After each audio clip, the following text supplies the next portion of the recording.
they have to play this game from a defensive standpoint. They hang their hat on their defense.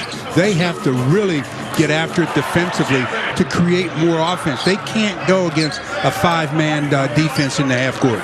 Devin Booker, the first basket of the game, had a slow start to this season, but he has caught up. Look at KCP. Last couple of games and knocks it down. Now the key is not to let him go 4 or 5 minutes before he gets his next one. But again, all of them have to just be so focused on what the chore is at hand.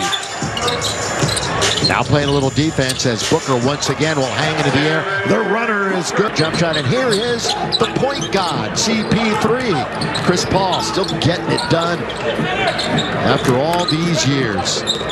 Kick it into the corner. Bridges gonna twirl and turn on Schroeder, and they rebound. And Bridges has it for Phoenix. They have won 19 of 24 games. They are legit. They are for real. And that guy is an all-star. 19 points. He missed a good portion of that game, but they hung on and won anyway. Chris Paul, the dish, 8 down low, 8 scores. Lakers need a timeout, and they're going to get it here. Opportunities offensively, but at the same time, if you get a good look at a quick shot, then you have to take it because they don't have LeBron to bail them out as the shot clock expires. Out of the timeout, Kuzma hit in transition. Again, they are top 10 in both offense and defense this season. CP3 holding on to it. He's going to get a pick by Ayton. Ayton rolls. Ayton gets it. He's down low. He's on Markieff, and he scores. Yeah. They went on a 17-2 run after he got ejected from the game. Maybe he did it on purpose to fire up a lethargic team. Yeah, it woke him up, that's for sure. Has been better. They have split their last 4 games, but they went on that tremendous run as Caldwell Pope free throws.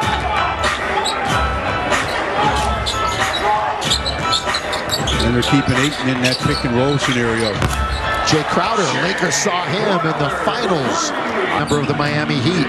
And this team, Phoenix, was bubblicious. They went on an 8-0 run, but still couldn't get into the postseason. And that was kind of a foreshadowing to what we would see this year. Markieff Morris down low. Wesley inside out. Good ball movement into the corner. Kuzma got it. Yes, sir, for 3. Great ball movement. Get the defense to make one mistake and then make them play. Remember just a couple of games ago, Lakers had 36 and 37 assists in successive games. Oh, there's a good little cut by Crowder. They step up and play make. Oh, down the middle. They open the door and let Dennis Schroeder in. Doesn't take working his way to the cup. Yeah, Dennis the Menace had 16 last night, but didn't shoot well. 4 for 15. Booker, boy, he easily got his own rebound. Second chance. Anybody. Montrez comes in. Also coming in is THT. Talen Horton-Tucker. And it's going to be Kuzma playing a little keep away. Schroeder, that quickness once again, getting to the cup and scoring.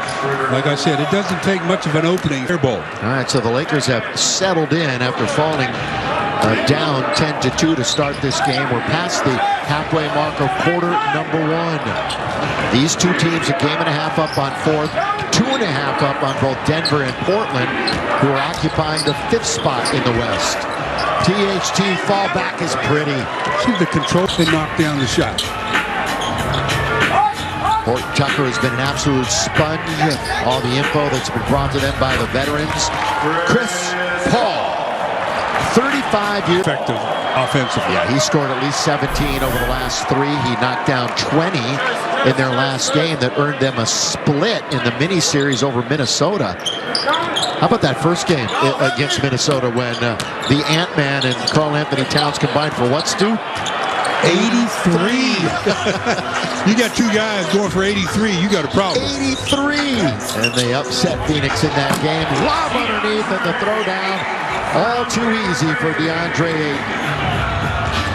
Got to help the helper. He set a screen and nobody rotated down to pick him up. Cameron Payne is in the game. He'll be credited with that assist. Here's Montrez.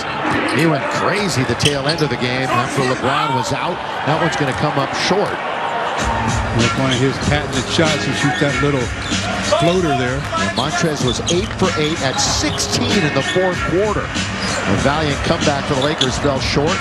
Baseline was at the feet of Booker. Again, playing off the ball a little bit more this year when you've got a guy like Chris Paul in the game, but right now he's running the show. Crowder, three, corner, no.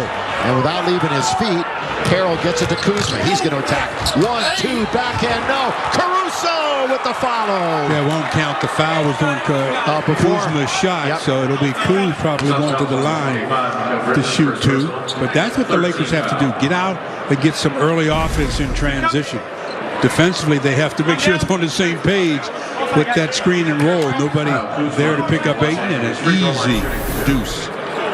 Lakers with 14 road wins. They're 14-5, tied with Utah for the most away from home this year. Mike, let's check in with you. Yeah, Billy, you had referenced this earlier. You said Montrezl Harrell, of course, coming off the bench as he prefers. And remember, the last time Frank Vogel started him was actually against Phoenix a couple weeks ago. And he had a conversation with Harrell the next morning, and they just talked about why he likes to come off the bench, what that does from a matchup standpoint, and how aggressive he can be. And then in this specific matchup, right, now that you get the 7-footer, Ayton out of the game, we know where Harrell wants to live. We know where he wants to eat. That's right at the rim. And the Suns play a small unit with that second group with Dario Saric essentially playing the 5. So that's part of the matchup that Frank Vogel wanted to try to make sure to manipulate if possible. Yeah, that's the matchup I thought they would use in the last meeting between the two when Saric took over the game down the stretch and Montrezl wasn't in the game. Saric had 10 of his game-high 21 in the fourth quarter as the Suns overcame 38 points from LeBron. That was LeBron's second highest scoring game of the season. It's number 1 against Cleveland. Again, LeBron